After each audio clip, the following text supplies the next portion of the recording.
Hello guys, welcome to channel. In this video, I'll be showing you how to fix Microsoft Authenticator app not working.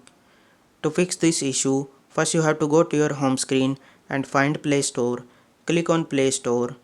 Go to search bar. Click on the search bar and type Microsoft Authenticator app. Click on it and here you will see any update. Then update your Microsoft Authenticator app. It will help you to fix your issue.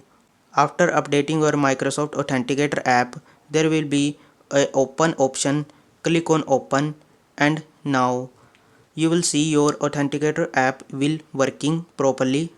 If this method is not working for you, you have to do is go to your home screen again and now click on settings and here you will see about phone option and now you will see a software update option. Click on software update option and now see your device has any update available or not.